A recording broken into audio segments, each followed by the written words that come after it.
Hello, everyone. I'm going to make sure that I'm live.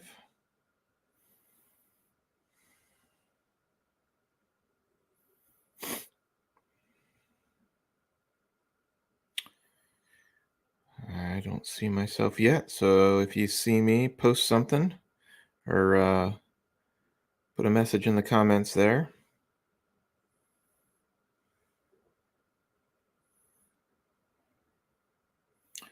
I am checking. Still nothing.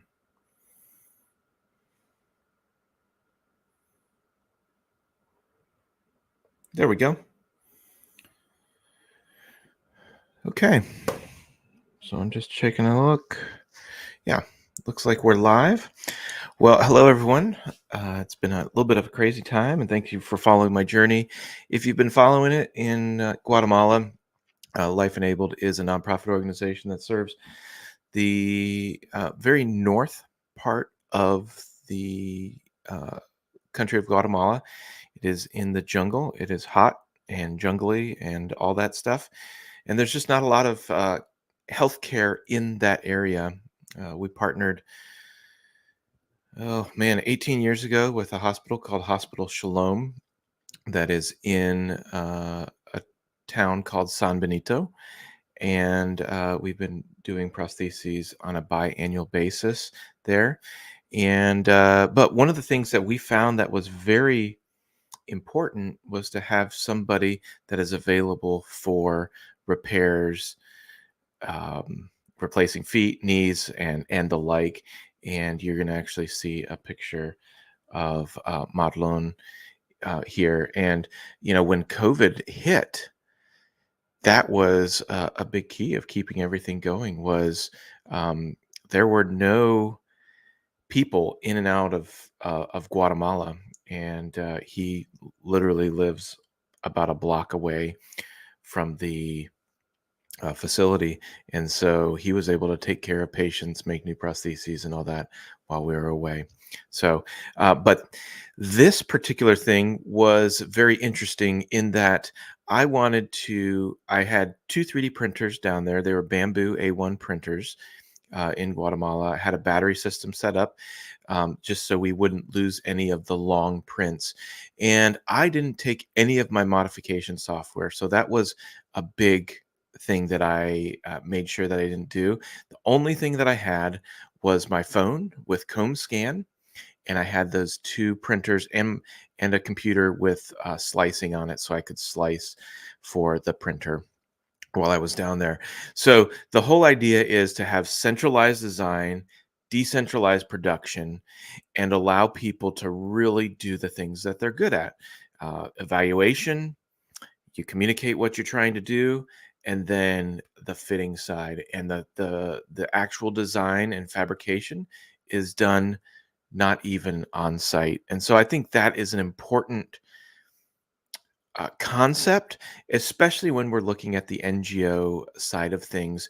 Most NGOs don't have a technical team that knows the scanning side, the printer side, and the design side, but they might have parts of all those. And so I think the sides that are very easy to teach and are the low hanging fruit are the scanning side and the printing side. And so you're allowing the clinicians do what the clinicians do, and then you allow designers do what the designers do. So let's hop in and just take a look at what we did. So I'm going to get over onto my screen here. Here we go. And we're going to make, let's see, preview. I want to see all my views. All right, so we're going to go camera one, make me smaller. All right, so this is what we have here. And so as you can see, this is Audrey. Audrey is taking a cast of, her name is Samantha. Here's Marlon over here. He's there every day, all day, if we need him. And these are Samantha's feet. So not a difficult, and I'll take my head off just for a second. So a difficult fit for sure. So we've got a partial foot on this side and definitely a leg length discrepancy and more of a Symes amputation on this side. And so instead of trying to scan her here, we did end up taking a cast and then pouring those down. So let's get to that next slide. So we took a cast. I just took out the cutting strip and then I ended up scanning that. You could scan the outside of the cast, and that might be something that I do next time. I put the measurements on just to make sure the scale was appropriate here. And then I used my comb scanner to actually scan. Take this sound off. There we go. So comb scanner, scanning the model. And then what I did is I took that scan and I sent it to Katie, Katie Richmond, and she is in Indianapolis. And she said that she would design these partial feet. And what that did is allow me to continue to see patients and took me out of the fabrication loop. So the next thing is, so we sent them to Katie. Katie actually modified these and put our parametric foot on, sized appropriately for the kiddo.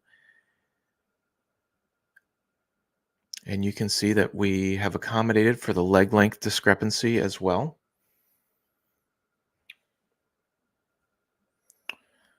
So super cool workflow there, and that is in freeform. So I have yet to do anything. Katie is working on this while I am working on other things and seeing patients. So that is really neat. And then we, oh, I got this slide out of order. So then where did it go? Let me see here. Let's put this guy up there.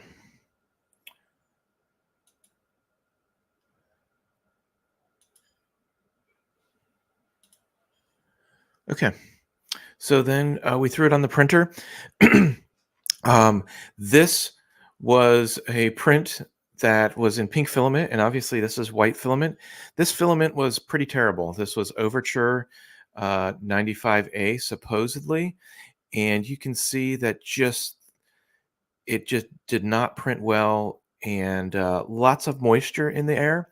But this particular filament was just no good. I've used Overture before with success, but it was for whatever reason no good. So I also had some Bambu white high flow, and I ended up printing that, and it turned out better. Super crisp, clean lines, not a lot of blobs or anything. Like literally, I just buffed the edges, and I was good to go. So that was really neat there. So then we go ahead and fit these, and you can see looks like the fit is good. It's just one basic strap, a 2-inch strap with a speedy rivet just to keep it in place so the strap doesn't get lost. Um, Double stick Velcro just does not last in the jungle of Guatemala, so that's why we could have done that, but that's why we ended up riveting it instead. Internal external rotation looks good. So let's actually see what she does. So this is literally right when she takes off to go walking.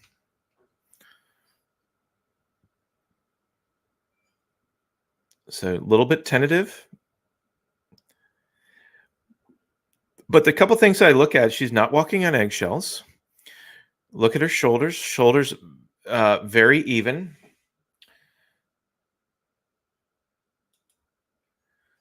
Shoulders very even. And you can see that she's just trying to get her balance and seeing what's right, what's wrong. And that's what's neat about this particular video.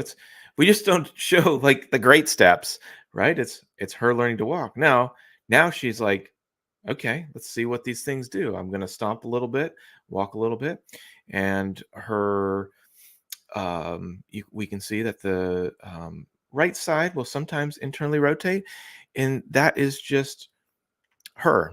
Um, m- and most kids don't get to their normal walking patterns until 5 or 6 years old. She's just a little bit younger than that. And so she'll figure that out. But for the most part, I'm happy with this alignment. Actually, I'm very happy with this alignment. So let's take a look here. Um, this is while she's out in the room here.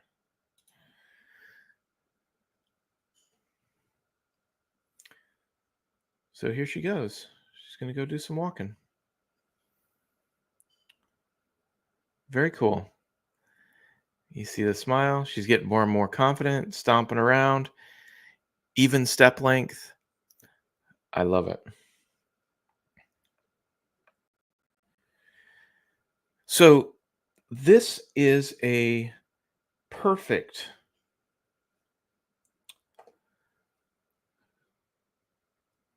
example of decentralized design or centralized design, decentralized production. And I believe what this should do is encourage a lot of people just to get started. I intentionally handicap myself by taking the design out of the equation. I didn't even take my equipment. I had to rely on somebody else. And I know as a prosthetist and an orthotist, that is a difficult thing to do. But after being able to clearly communicate what was needed with Katie, now we've got something that we can work with.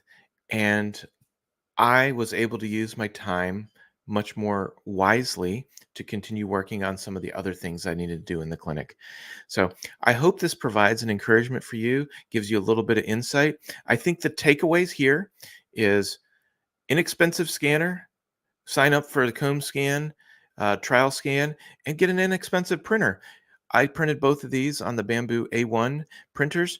They have a October sale right now for $299. So literally for less than the if you do it for free, the comb scan for under $300.